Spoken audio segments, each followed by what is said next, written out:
Ok, khả năng hôm nay cũng đông đông rồi nhỉ. Khả năng chúng ta hôm nay là bắt đầu vào buổi Zoom. Thì hôm nay buổi Zoom thì mình chia sẻ cho mọi người là ví dụ như bình thường là mọi người cũng đã học một cách là sơ đồ nến cơ bản đúng không? Biểu đồ nến cơ bản hay là một số phương pháp cơ bản như là đường Bollinger Band kết hợp với đường Stock đúng không? Là như biểu đồ này. Thì đó gọi là biểu đồ cơ bản. Đúng không? Thì cái phương thức này thì nó chỉ dùng cho những cặp đồng tiền nào đi theo dạng sideways. Thì những môn giải thích cho mọi người là sideways là sao, là sideways đó là cái sự lặp đi lặp lại thị trường ở một cái khoảng hay thời điểm nào đó nhất định. Ví dụ như là cái cặp này thì mọi người có thể mọi người đợi mình chút.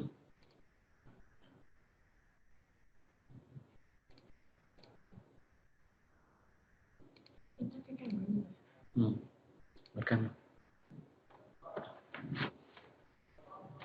Đây ví dụ như đây là phương thức gọi là cơ bản nhất, thế nhưng mà nó lại rất là hợp lý đối với các cặp tiền là đi theo dạng sideways, là mô hình đỉnh đáy, tức là vùng đỉnh vùng đáy của nó sẽ nằm ở trong một cái khoảng nhất định nào đó. Đây ví dụ như mọi người có thể nhìn thấy đây, ví dụ như đây là cặp EU đúng không ạ? Đây thì nó sẽ đi theo cái dạng là quen lại mà chạm đáy bật lên và chạm trên bật xuống. Đây chạm vùng đáy này thì nó bật lên đúng không? Thì đến khi mà tạo thành một cái đáy khác nữa thì nó cũng sẽ bật lên. Thì đó là một số dạng sideways, hay như vùng đỉnh của nó thế thôi. Mọi người có thể nhìn đây là vùng đỉnh của nó đúng không? Thế tiếp theo chạm đỉnh tiếp thì nó sẽ bật xuống, hay đây nó chạm vào cái đỉnh này thì nó bật xuống. Thì vậy một số đi theo dạng sideways này thì nó có phổ biến nhất là nó có 3 cặp tiền. Thì nếu mọi người có giấy bút thì mọi người ghi ra, thì nó rất hay là test đỉnh test đáy, và mình thấy là 3 cặp tiền này rất ứng dụng đối với cái dạng đi sideways. Thì mọi người đi theo dạng sideways này thì mọi người cài cho mình cái đường Bollinger Band nhé. Bollinger Band thì mình sử dụng Bollinger Band là 32.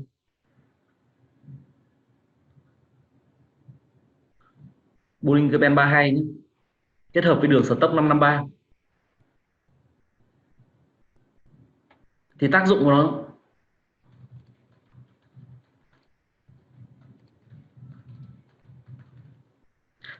của nó như nào? Nếu mà khi mà nến nó chạm vào đường trên, khi chạm vào đường vàng màu trên này mà kết hợp với hai đường Stock màu xanh màu đỏ này nó cắt nhau ở vùng 80 100 này, đây là vùng 80 100 nhé.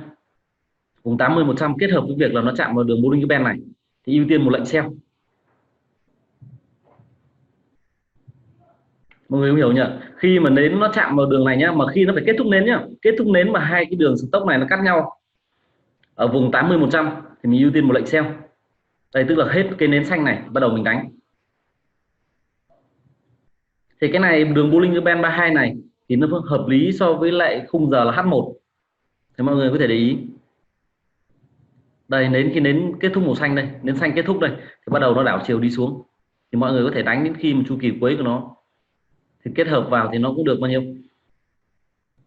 17 pip. Thì nó cũng là một số tiền ok rồi đúng không? 17 pip mà đánh một lót là 170 đô rồi. Còn ai mà tài khoản nhỏ thì có thể đánh nhỏ hơn. Đây, nếu mà chạm trên thì đánh xuống, chạm đường màu vàng này đánh xuống này, còn chạm dưới thì đánh lên.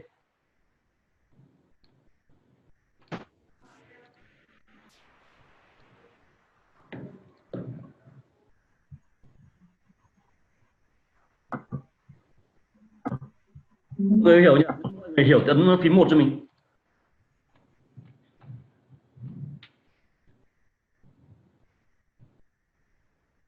Vào zoom tắt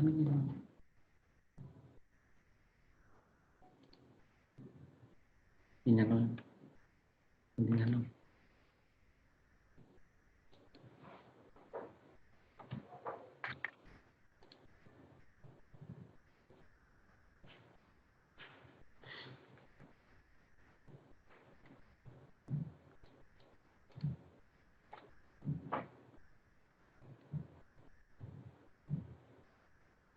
Ok, bạn Nguyễn Nhi này có thể inbox trực tiếp cho mình để mình hỗ trợ về phương pháp. Thì đó là khi chạm vào đường màu trên này thì mình ưu tiên đánh xuống. Còn trường hợp mà nếu mà nó chạm vào đường dưới này thì mình ưu tiên bay lên. Ở đây mọi người khi nhìn một trang xuống này thì khi đoạn trên này nó cũng chạm nhá, thế nhưng mà hai đường stop cũng không hề cắt nhau. Đây đoạn trên này nó cũng chạm vào đường Bollinger Band, thế nhưng mà cái đường stop này nó lại không cắt nhau ở vùng 0,20, thì mình mặc định không được đánh nhá, bao giờ nó phải cắt nhau ở vùng 0,20 này. Bạn nhìn, mọi người nhìn đường xanh đỏ này cắt nhau vùng 0,20 này, mà kết thúc đến màu đỏ này, đây thì là nó xu hướng nó bật ngược đi lên, đúng không? Thì đây là phương pháp cơ bản nhất, thì mọi người có thể là lướt sóng ở trên trên cái phương pháp này thì khá là ok. Thì cái phương pháp này nó chỉ ứng dụng đối với lại 4 cặp tiền là mình thấy là hữu hiệu nhất, thì đó là cặp EU là thứ nhất, cặp thứ hai là cặp ECHF, là những dạng là đi sideways thì rất là phù hợp. Đấy, mọi người nhìn sideways này, mọi người nhìn nó cứ đi lên xuống xuống này rất là đều luôn. Mà thứ hai là đánh cái dạng này thì mình lướt sóng rất là tốt. Thứ hai là những người mà hay đánh đảo chiều, hay là thấy nó lên cao thì đánh xuống, thì mọi người nên đánh theo các cái đánh vào những con tiền, con đồng tiền như này thì rất là phù hợp.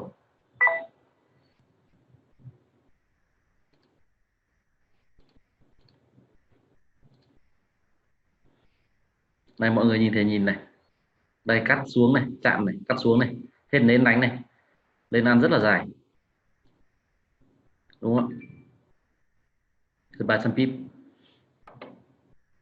thì nó rất là mấy cái con này đi rất là đẹp, thì mọi người có thể để ý là con EU là thứ nhất này, thứ hai là con ECSF này, thứ ba là con NG. Đây con NG nó cũng đi rất là loanh quanh, nó cũng đi loanh quanh vùng này thôi, và nó phải đứng rất mạnh đối với cái đường Bollinger Band 32 và đường stop 533. Và thứ hai là con ACF. Đây, bốn con này đi rất là đẹp.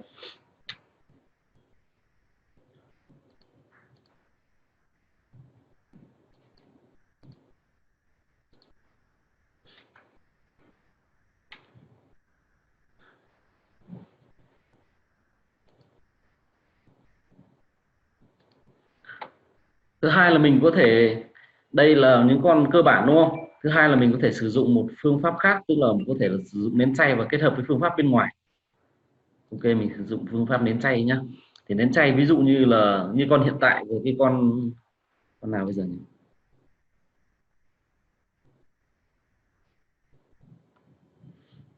Đường màu vàng phía trên là đường gì vậy AD, và cách đặt đường đó như thế nào? Đường đó là mình sử dụng đường Bollinger Band 32 nhá. Bạn bảo là người hướng dẫn, hoặc là bạn có thể inbox trực tiếp cho mình để mình hỗ trợ cho bạn về cài cái đường Bollinger Band 32.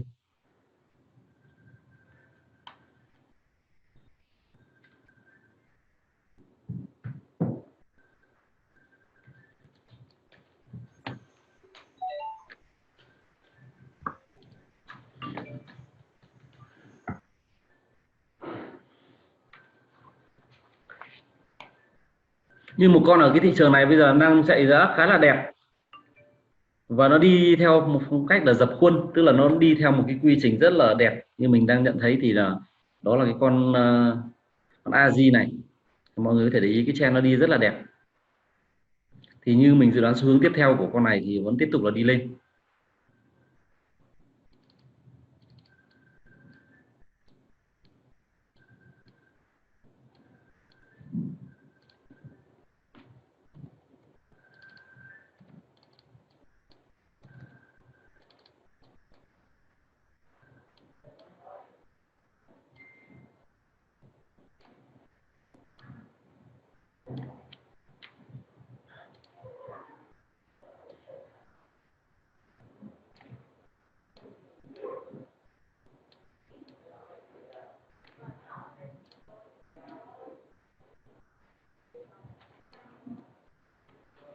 Cái gì?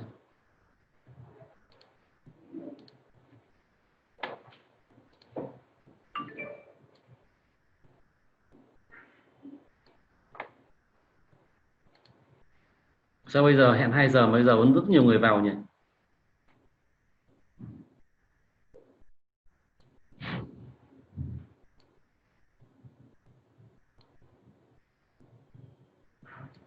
Thì như thiện chí của con AJ này thì vẫn đang đi theo một cái khuôn khổ rất là đẹp. Thì thiện chí của con AJ này thì mọi người vẫn buy trong thời gian tới nhé. thì có thể là buy trong từ giờ đến hết đêm nay thì con AJ này nó sẽ lên rất là đẹp. Thì đó là cái giá kỳ vọng của mọi người, bởi vì đồng J hôm nay rất là yếu.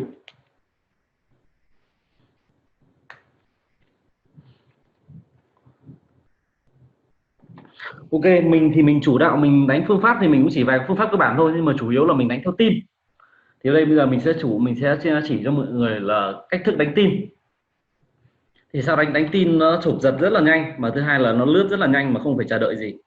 Mà đánh tin tránh con vàng nhá, đánh tin là không đánh con vàng. Thì ok, bắt đầu mình đi đánh tin. Mình đánh tin thì hôm nay mình coi tin xem nào. Ở đây là cái trang Fivis thì nó cũng đang nói là giá cập nhật của từng đồng biến đổi hay là biến động như thế nào ở trong ngày, đúng không? Là trong giờ, theo từng giờ nó sẽ thay đổi. Nhưng mà cái này khả năng là nó nằm một vấn đề chuyên sâu, thế nên là chưa chỉ cho mọi người ngay được. Ok, để vào coi tin thì mọi người vào cho mình là trang là vn.watchip nhé, vn.watchip.com.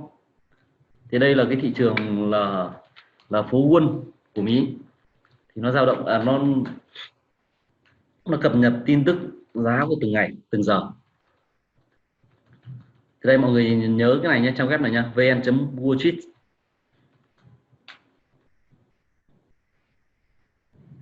Thì ok, ví dụ như hôm nay là có tin gì, hôm nay đây là tin đồng Trung Quốc thì mình không đánh nhá. Thế đây là tin đồng Yên, đúng không? Đây mọi người thì nhìn đây là cờ Nhật này. Thì mọi người để ý cho mình nhé, ví dụ như đây là cái giờ tin, giờ ra tin là 12 giờ, đúng không? Và tin của nó là chỉ tin một đầu bò. Đây nếu mà tin mà càng nhiều sao, ví dụ như tin E này thì là quan trọng này, cái tin đồng E này là quan trọng thì nó có 3 sao màu đỏ này. Thế còn tin mà nó chỉ có một tin mà một sao màu vàng thì đó là cái tin tin cơ bản, tức là tin nhỏ tin nhẹ. Thì đối với cái dạng là tin nhỏ tin nhẹ này thì mình có thể đánh trực tiếp vào giờ tin được. Thì trong đây nó có 3 tham số, thì mọi người có thể nhìn này, tham số này, tham số đầu tiên là 73.4, tức là đây là giá trước, đây là giá chỉ số đồng bộ của Nhật, thì đây là giá trước khi xảy ra cái tin này nhá, thì nó là 73.4, đúng không? Còn đây là dự báo là 77.2, thế nhưng mà thực tế của nó là 76, tức là cái tin này là tin tốt cho đồng J vào lúc 12 giờ. Thế vậy đối với loại tin mà một đầu bò và nhỏ nhẹ này, một đầu bò tin không quan trọng thì mình có thể đánh trực tiếp trên tin, mình có thể đánh trực tiếp vào giờ tin, tức là tin tốt cho đồng J vào lúc 12 giờ, đúng không? Là tin tốt cho đồng J, mọi người hiểu không? Tin tốt vào đồng J lúc 12 giờ. Vậy là đồng J mình chủ yếu là đánh những loại là EJ hay UJ, NJ, đúng không? Hay là AJ, thì nó đều là đồng J đứng sau. Thì vậy nên là các cái đồng đấy thì mình phải sell xuống. Khi mà tin tốt cho đồng J, đúng không? Thì mình phải sell xuống. Mọi người hiểu các mừng số 1 nhé. Thì bắt đầu mình đi vào biểu đồ.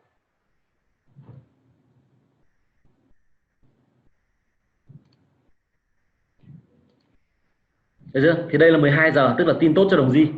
Tin tốt đồng J thì J xu hướng đi lên.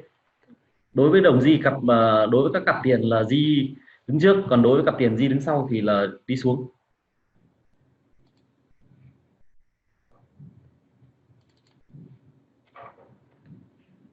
Vừa xong được.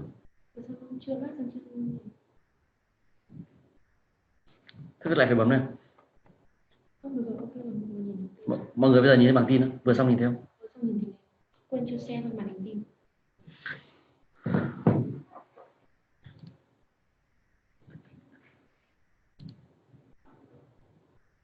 Em nói lại rút tin đi. Nói chỉ được.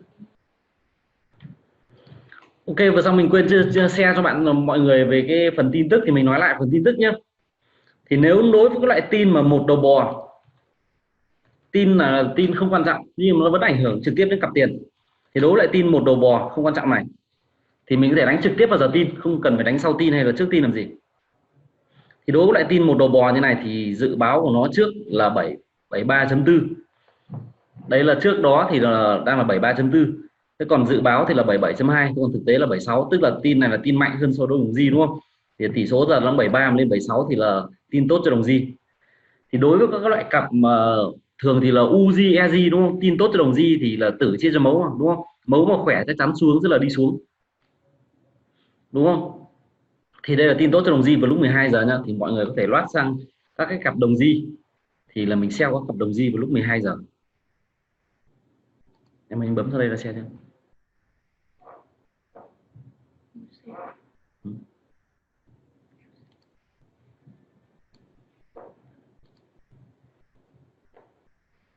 Thì ok, mọi người có thể quay trở về cái đồng G vào lúc 12 giờ. Thì như đồng G vào lúc 12 giờ thì mọi người có thể đánh lướt sóng nhé. Cái này không đánh dài hạn nhá, bởi vì đây là tin nhỏ thế nên không đánh dài hạn được. Xu hướng chính của cái đồng G hôm nay thì sẽ là yếu. Thì tức là mọi cặp G thì mình sẽ bay. Thế nhưng vào lúc 12 giờ thì nó có một cái tin tốt cho đồng G, thế nên mình phải sell vào lúc 12 giờ. Đây ví dụ như lúc 12 giờ đúng không? Bây giờ là 3 giờ 25 thì mọi người trừ đi 4 cây nến. Mọi người trừ đi xem nào, đây là 4 này, 3 này, 2, 1 này. 12 giờ. 4 này, 3 này, 2 này, 1 giờ này, 12 giờ. Đây. Thì đây là khi kết thúc đúng không? Đây là khi kết thúc nến thì giá khoảng này. Thế nhưng mọi người nhìn xem này, khi mà tin tốt của nó thì nó sẽ ảnh hưởng trực tiếp. Ok, nó cũng có thể giật đi giật về. Thế nhưng mà xu hướng của nó sẽ là đi xuống trong hết cái thời gian này. Mọi người có thể canh như này để đánh ví dụ như 10 20 pip lướt sóng thì rất là tốt. Thì cái tin này thì mình thấy là như bây giờ nó tỷ lệ xác suất của nó đúng là phải tầm 7-80%. Đúng không? Thì tin G tốt mà thì nó sẽ kéo cặp tiền đi xuống. Có thể đây là ví dụ như GJ mọi người có thể quan sát ví dụ như cặp là AJ chẳng hạn, cũng vào lúc 12 giờ. Đây là 4 là 3 này. Đây là 3 này, 2 1. Đây tin 12 giờ đây.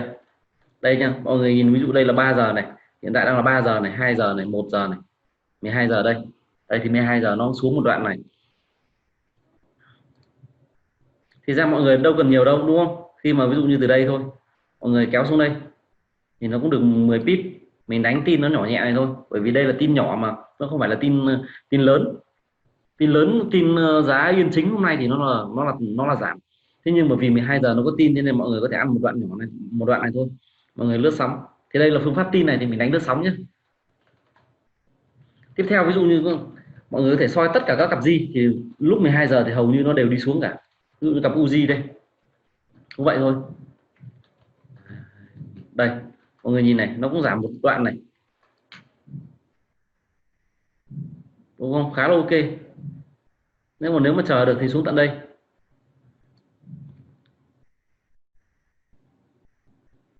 Hay ví dụ cặp G khác nữa đi, NG đi. Đây mọi người thì xem đây, đây nó cũng xuống một đoạn đây, khá là ok đúng không? Vậy thì mọi người có thể nên cân nhắc về cái phương pháp đánh tin này thì nó khá là ok đối với các loại tin là đầu bò nhỏ và nhẹ. Thì vấn đề là ví dụ như một ngày mình không có thời gian là đánh lệnh dài thì mình có thể lướt vào các cái giờ tin. Thì ok, đây là tin đấy về phương pháp đánh tin.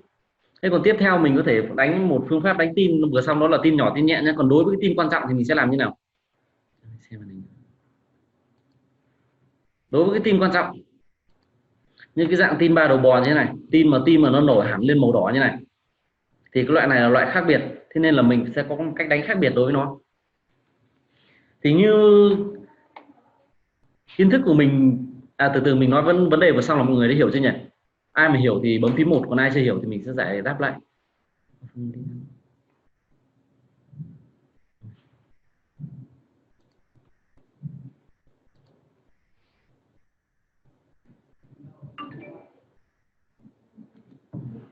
Ok, về đó loại tin là màu vàng nhá, mà tin nhỏ một đầu bò này. Thế còn đối với lại tin ba đầu bò, đối với tin ba đầu bò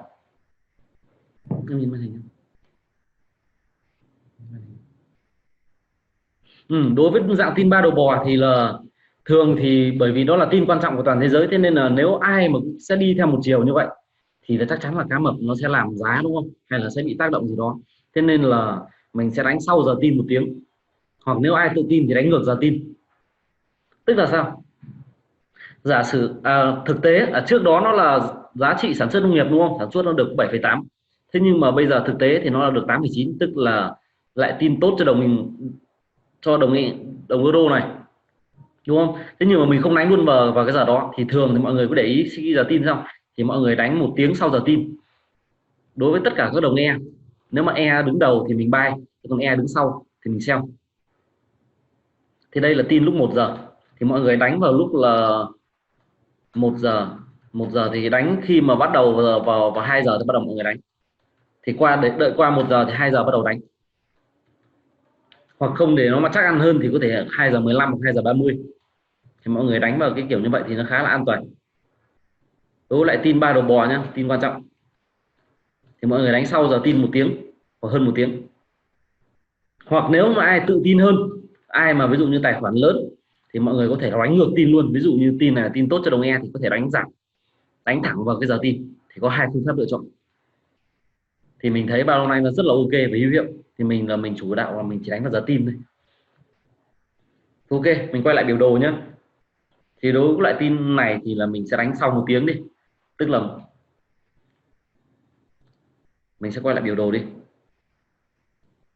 mình sẽ quay lại biểu đồ. Thì ví dụ như cái loại tin này thì mọi người có thể tìm, ví dụ như đồng yên tăng, đồng euro tăng đúng không, mọi người có thể đây, ví dụ như cặp EG này, thì vừa xong là tin lúc 1 giờ đúng không, tin lúc 1 giờ thì 2 giờ bắt đầu mình đánh 4 3 2 3 này, 2 này, 1 giờ đây, thì mọi người có thể đánh đây đúng không, thì mọi người đánh từ lúc 2 giờ đúng không, thì khi kết thúc cái nến này, khi mà 1 giờ là bắt đầu giờ tin đúng không, thì nó sẽ đi xuống, thì nó đi ngược chiều tin, thế mình bắt đầu đánh từ 2 giờ, thì mọi người thể đánh từ 2 giờ, thì 2 giờ bắt đầu mọi người đánh, thì ăn vào chỗ này thì nó cũng ra một cơ số giá đấy, đúng không, nó hơn chục pip, 163 pip, 16 pip. Thì mọi người không đánh thẳng vào giờ tin nhé, mọi người đánh sau giờ tin khoảng 1 tiếng hoặc nửa tiếng,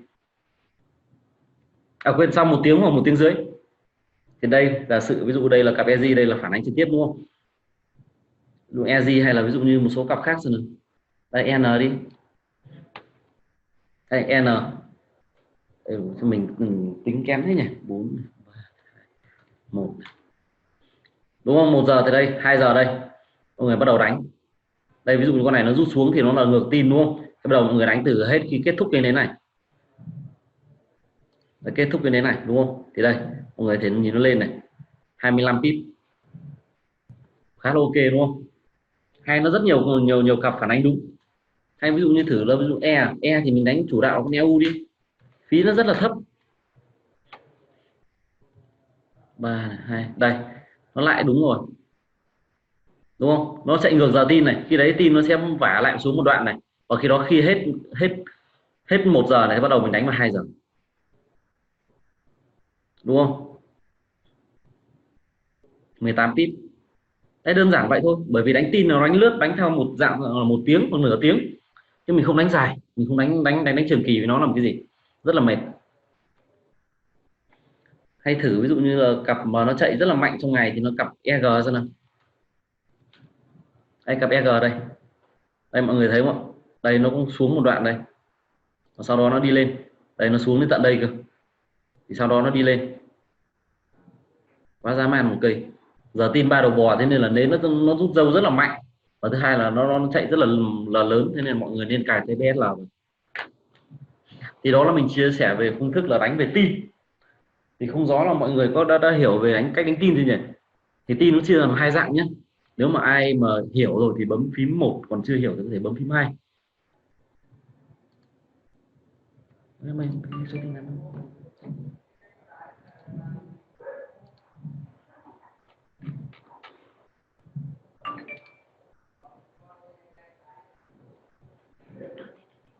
Của anh không?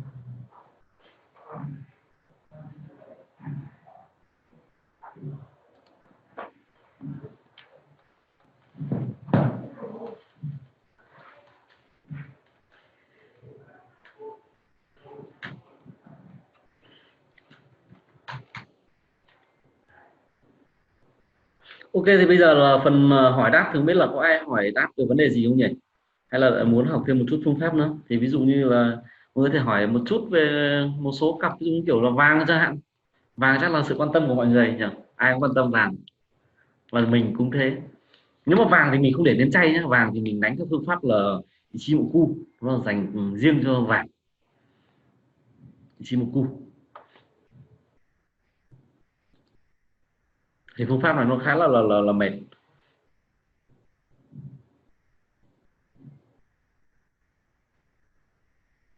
Không biết là ai có câu hỏi đáp gì có thể bật mic lên nói chuyện chút nhỉ.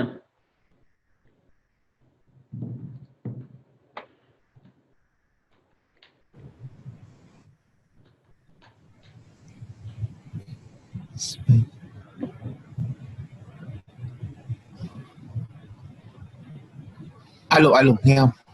Có nghe anh ơi. Ichimoku đánh như thế nào anh không biết. Vâng, Ichimoku thì em có thể chia sẻ cho anh rằng Ichimoku thì nó bao gồm là 3 đường chính, đó là đường Tenkan-sen là đường màu đỏ này, và đường Kijun-sen là đường màu xanh, và kết hợp là đường là Chiku-span là đường màu xanh này, màu xanh xanh lá cây này. Đường Chiku-span thì mọi người có thể là chưa dùng tới, thế nhưng mà cái đơn giản nhất là mọi người có thể sử dụng là 2 cái đường này, thì mình gọi tắt là đường màu xanh màu đỏ nhé.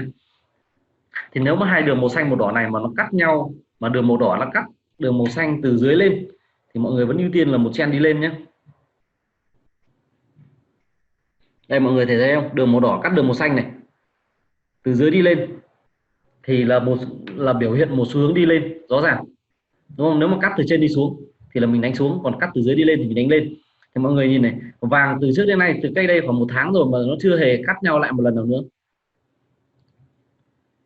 Đây mọi người nhìn này, 2 đường nó vẫn song song, và ưu tiên là càng trên đám mây thì mình càng ưu tiên những lệnh gọi là buy.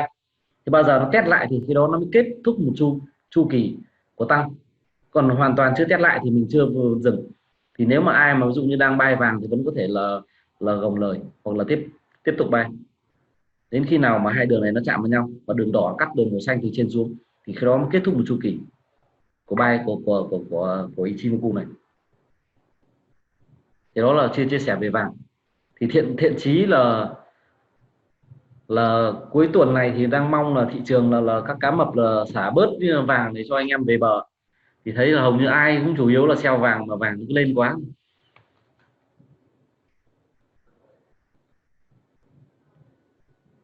Bởi vì cái Ichimoku này nó khá là chuyên sâu và tốn thời gian. Thế nhưng mà điều cơ bản thì anh chỉ cần biết rằng là đường màu đỏ mà cắt đường màu xanh từ dưới lên này, mà trên đám mây, ở trên đám mây nhá, thì anh ưu tiên cho em một cái lệnh buy. Đây đường đỏ cắt màu xanh này trên đám mây, đây là đám mây này, anh ưu tiên cho em một lệnh buy. Thì thiện chí của vàng là em nghĩ là hôm nay là nó khả năng nó vẫn dần lên tiếp. Thế còn tối vấn đề xả hay không thì vấn đề này này, khả năng là tối nay là tầm hơn 8 giờ là vẫn ưu tiên một lệnh sell đối với vàng. Thế còn từ giờ đến tối thì chưa mong là nó xuống được. Em đang đi lệnh buy vàng này. Anh buy vàng anh? Em buy vàng 2061.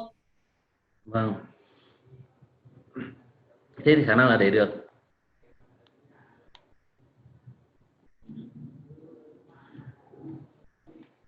Ai mà không tiện nói thì mình cũng có thể là chat cũng được.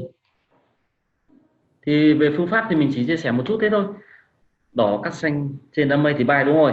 Thế còn đỏ cắt xanh mà dưới đám mây thì ưu tiên lệnh là sell. Mà có thể loát sang để xem xu hướng có chuẩn không nhá. Không chị ơi.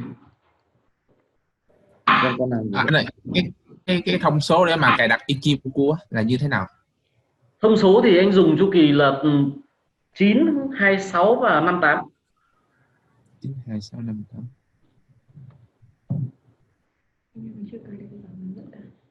Anh chưa cài được, thế thì là em hỗ trợ em hướng dẫn cài cho. EU có người về hỏi EU đúng không? EU thì mình không dùng cái này lắm. EU thì thật ra thì bây giờ nước Mỹ với Trung Quốc đang đánh nhau thương mại rất là lớn, thế nên là chưa có quyết định rõ ràng rằng là nước Mỹ nó có là Trung Quốc nó có giải thoát cho nước Mỹ, hay là hai người có thể hòa giải với nhau không. Nếu mà tình hình vẫn còn tiếp tục căng thì EU vẫn tiếp tục lên, chưa về được, chưa xuống được. Thế bây giờ cái tin lúc 7:30 anh dự đoán nó sẽ về là USD sẽ giảm hay là sẽ tăng anh? Tin 7 dưới à? Thường thì mình hay đánh vào giờ tin, chứ còn ví dụ bây giờ đánh trước tin thì thật ra nó cũng là một cái gọi là đánh đố, chứ nó không có gì gọi là cơ sở cho nó nhiều. Ok, thì coi tin là 7 giờ tối nữa. 7:30 tối. À, tin non farm à? Phi nông nghiệp à? Thường thì tin non farm này thì mọi người để ý nhé, thường thì tin non farm thường thì sẽ giật hai đầu, thế nên là mọi người nên sử dụng hai cái lệnh là buy stop và sell stop. Mọi người biết cách đặt TBSL thì rất là hợp lý, thì cái nó phi đầu nào mình vẫn ăn, nên mọi người phải nhanh tay, nên sử dụng trên máy tính, sử dụng phím tắt nhanh, phím cắt nhanh, thì nó lao đầu nào mình cũng dính, và nó lao đầu, nó lao lên đúng không, thì là mình dính vào buy stop đúng không, thì khi đó là SL, khi đó thì TB mình sẽ đặt dài và SL đặt ngắn. Thế còn lệnh sell stop đúng không, lệnh sell limit, lệnh sell limit thì mình sẽ đặt SL ngắn thôi. Đấy, nó là như vậy. Không biết mọi người hiểu cái quy trình này chưa nhỉ? Mình sẽ đặt hai đầu, sẽ chặn hai đầu đối với dòng tin non farm, thì non farm thường thì nó sẽ giật rất là kinh.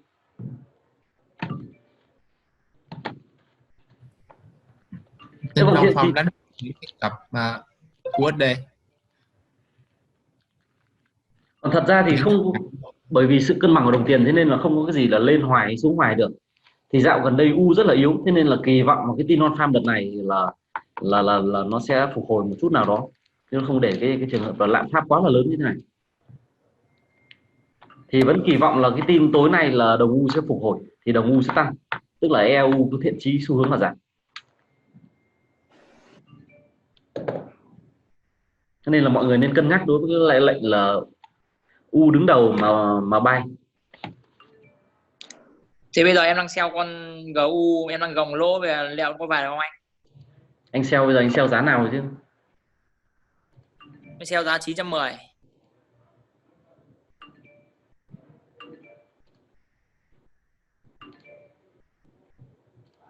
GU sell 910. Anh không đặt TBSL. U mình đúng nhỉ? Giá cái gì 910? Giá bao nhiêu 910? Đây là không bao nhiêu mà 910, tức là có 10 pip. 130 910. 130 910. Úi rồi. Ok, cái này có 10 pip thì mình nghĩ là về được. Thoải mái. Nói gì?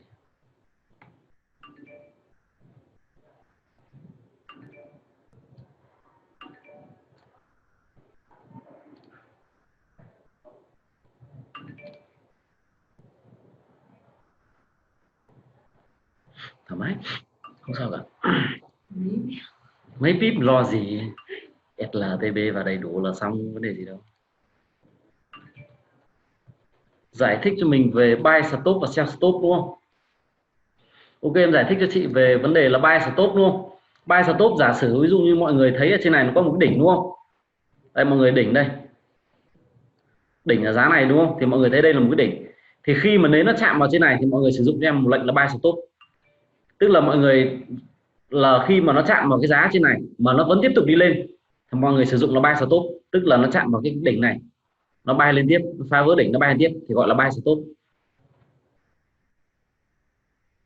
Đây thì mọi người đặt cho mình ở cái giá này, mọi người đặt cho mình ở cái giá này bao nhiêu? Đây 131 chấm bao nhiêu đây? 131.808. Thì khi đến mọi người đặt buy stop ở cái giá này, nếu mà nó phi lên tiếp thì lệnh này khớp, thế còn nó xuống thì coi như lệnh này không thành công. Thì nó khi mà tức là như thế thì mọi người phải sử dụng cái mô hình là tức là phá vỡ đỉnh đáy thì mới sử dụng được cái đấy. Thì đối với cặp tiền đấy thì mọi người nên đánh các loại cặp tiền mà nó đi theo cái dạng là đi theo trend hay là đi theo dạng Fibonacci khá là hay. Fibonacci ví dụ như kiểu là con Fibonacci thì hiện tại là có con GU đi theo Fibonacci khá là tốt, thì nó đang là test vào cái Fibonacci là 38.2. đây GU đây thì mọi người có thể cho nhỏ lại một chút, Đây Fibo là 38.2, khá là hay, thì nó mới đang test thì thiện chí.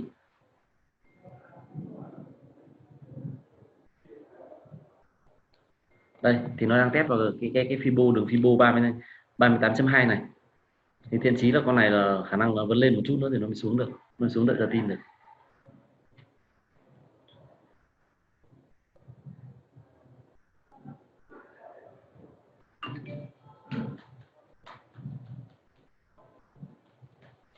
Về cái Fibonacci này chắc mọi người cũng chưa biết đúng không? Có ai biết gì về đường Fibonacci này chưa? Ai biết kẻ Fibonacci chưa?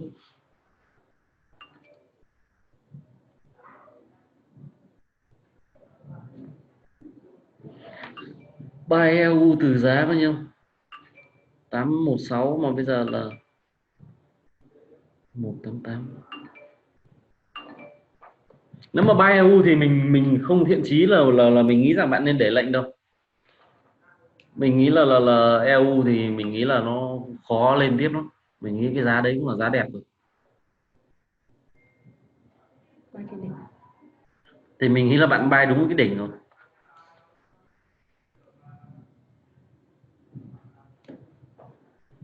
Thì mọi người ví dụ chưa ai chưa biết cài có thể là bảo bạn Giang cài hộ cho cái đường Fibonacci hoặc là gì nhá. Ở đây có thể mình chỉ cho mọi người cách đường kẻ Fibonacci.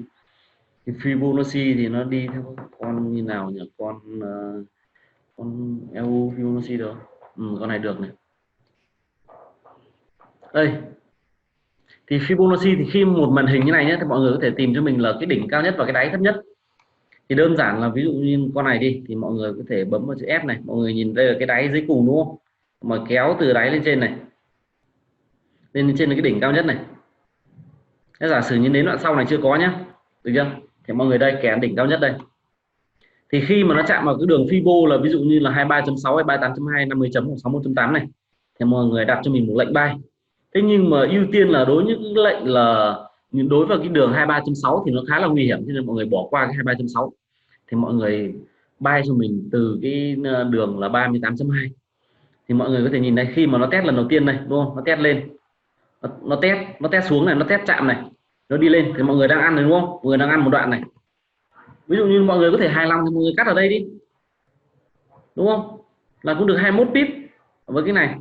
Đây một cái dấu nến này cũng 21 pip, nó chạm vào đây rồi, thì đến khi mà nó test lại thì mọi người không đánh, được chưa, khi mà nó lên đây nếu mọi người không cắt đúng không, khi mà nó lên đến đây này mọi người không cắt thì nó lại đi xuống đúng không, đi xuống test lại lần hai thì mình thậm chí là mình không muốn mọi người đánh, thì bỏ qua cái này, mọi người bỏ qua cái này. Thì tiếp theo là đến khi mà nó chạm vào cái đường Fibo là 50 chấm thì bắt đầu mọi người đánh.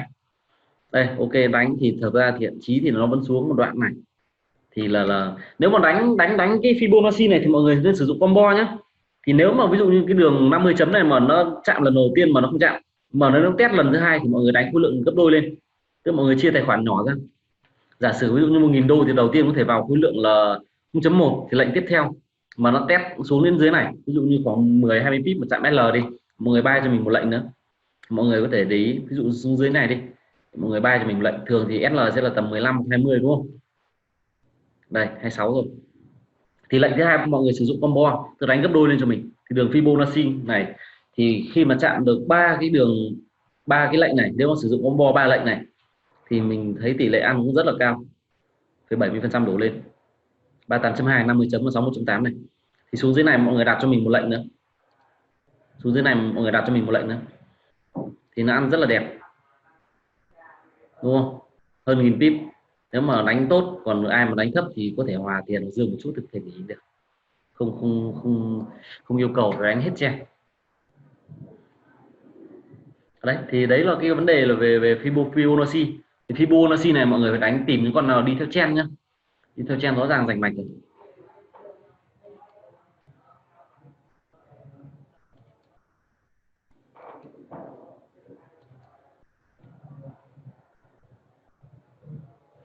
Ở đây ví dụ như con này con này Fibonacci này, nhưng mà con này khả năng mình về 61.8 như thế được.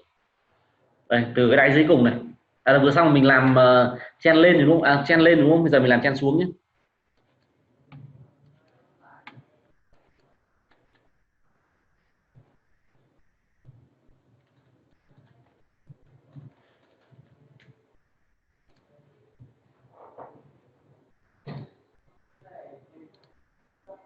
Thôi sắp hết zoom rồi còn vào làm cái gì. Đây có thể mọi người chen xuống đây, mọi người nhìn cái đỉnh đây, cái đáy đây đúng không? Đỉnh là nơi điểm cao nhất đây. Đây đỉnh đây, đỉnh cao nhất đây.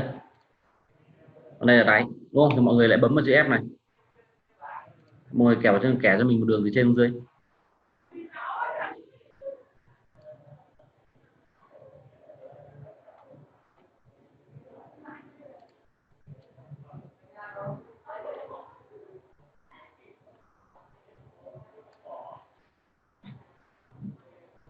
Đây đúng không? Khi mà 23.6 bỏ này, không đánh này.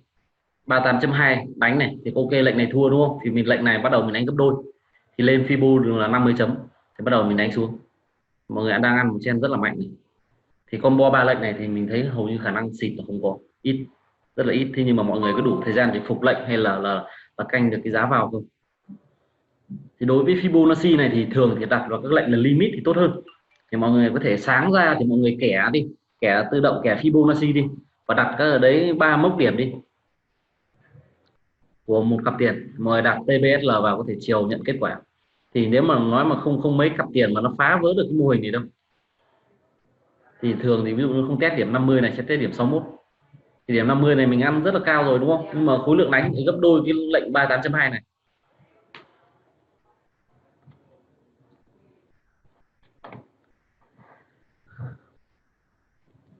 Thì còn ai còn câu hỏi hay thắc mắc gì đâu nhỉ?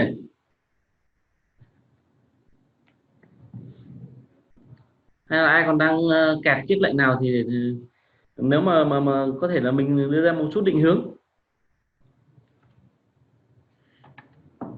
Còn thiện chí là ngày hôm nay thì mình vẫn đang bay những đồng E nhé. Mình đang bay những đồng E.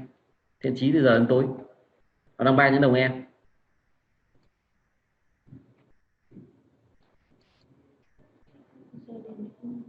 Như ai đang ở trong nhóm mình đấy thì biết là hôm nay ví dụ như là ăn về G hay ăn về E rất là nhiều.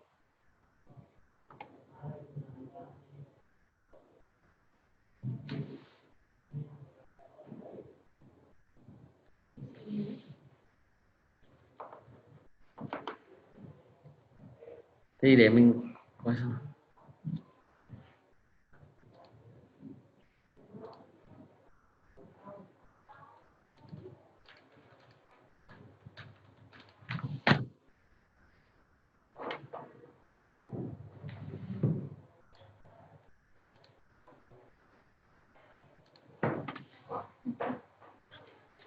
Lúc nãy anh giải thích em nghe không rõ ạ. Lúc anh bảo em có nên giữ lệnh bay đó không? Về lệnh EU thì mình thiện chí là mình nghĩ là bạn nên cắt trước 8 giờ tối. Đối với lệnh bay thì thiện chí là nên là như vậy.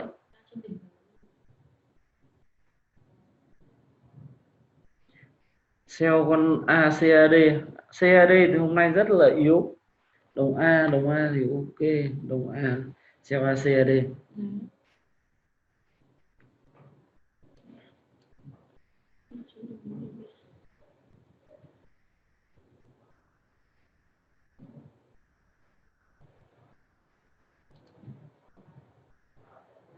ACD thì thật ra ví dụ bây giờ nếu mà đánh theo mô hình thì thật ra chưa đủ tín hiệu để đánh. Thế nhưng mà nếu mà bạn mà thiện chí mà nên cài tên chốt lời hay cắt lỗ vào đi thì mình nghĩ là ví dụ như trên này nó sẽ có một cái cản nhẹ, đó là vùng đây thì nó sẽ có cản nhẹ và test lại. Thì nếu mà nó vượt quá cái vùng 500 đuôi là 576 này mà nó phá được cái 576 này thì bạn nên bỏ lệnh này, còn không thì bạn giữ lệnh này thì mình nghĩ là về được. Thì chắc là còn tầm 30 pip nữa. Không biết là bạn đánh khối lượng đấy, khối lượng có to để đủ tài khoản chịu được 30 pip đâu.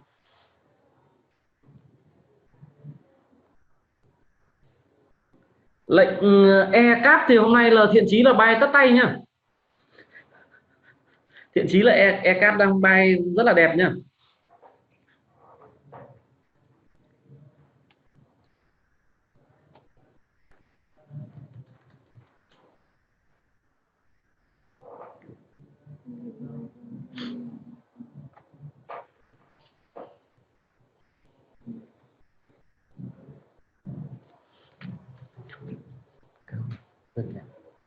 Em bật mic.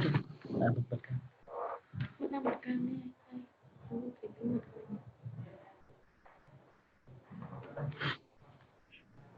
Thế ai còn câu hỏi hay thắc mắc gì đâu nhỉ?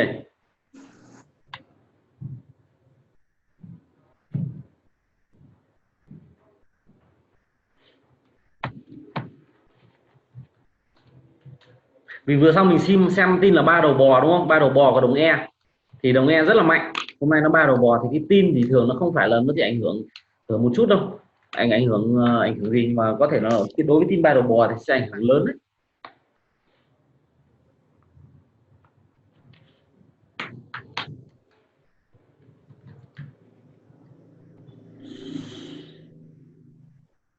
Ba giờ mà bây giờ 4 giờ mới có người vào biết sao nữa.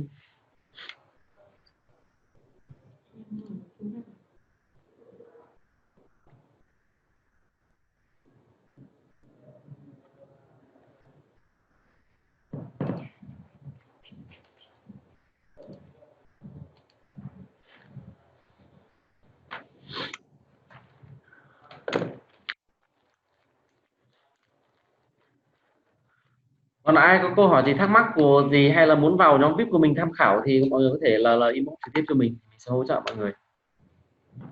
Không vấn đề gì cả, rồi mình đều là người của công ty mà, cùng chung một công ty nên là mình sẽ giúp đỡ hết mình.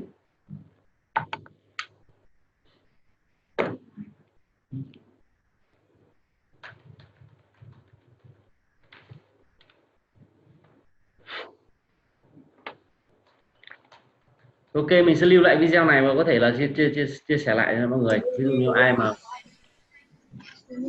dạ vâng, em là Lập ạ. Em gọi cho chị từ phòng phân tích kỹ thuật của sàn LC đấy, ở Hà Nội ạ. Vâng, em có nhận được thông tin từ ai bật mic nhỉ? chị đang quan tâm và tìm hiểu những gì.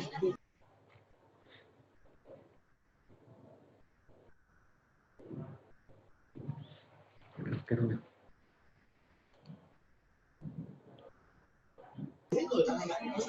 Ok, còn những ai là ví dụ như không ở nước mình hay có thể là nước ngoài đang tham khảo hay là xem video này có thể inbox trực tiếp cho mình thì mình hỗ trợ từ những phương pháp cơ bản đến nâng cao.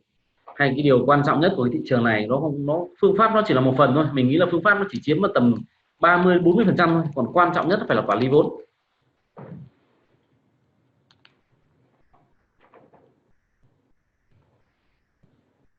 Thì mọi người có thể inbox trực tiếp cho mình để mình hỗ trợ về cái phương thức quản lý vốn làm sao cho hợp lý nhất, hay là cách đi lệnh đối với từng tài khoản ra sao thì mình sẽ hỗ trợ mọi người.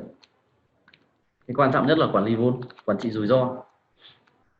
Bạn có đánh mà ví dụ như 7 lệnh thắng mà 3 lệnh thua mà bạn không quản trị được vốn thì là mọi người vẫn âm tiền thôi, nhưng mọi người không thể có lợi nhuận được. Mà đấy là chưa tính là ví dụ bây giờ mà 7 lệnh thua mà 3 lệnh thắng thì mọi người âm đến đâu rồi.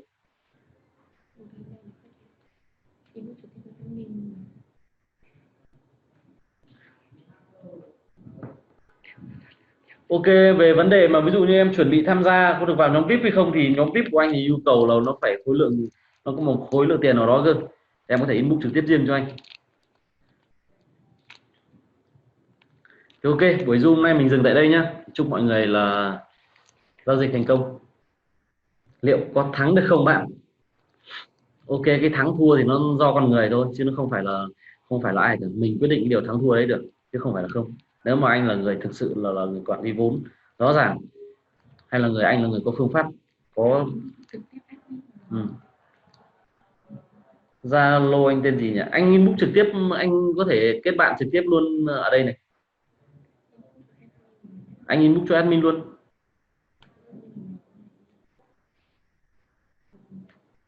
Ok, xin chào mọi người. Hẹn mọi người vào buổi Zoom tuần sau sẽ một số phương pháp cơ bản một số phương pháp nâng cao hơn.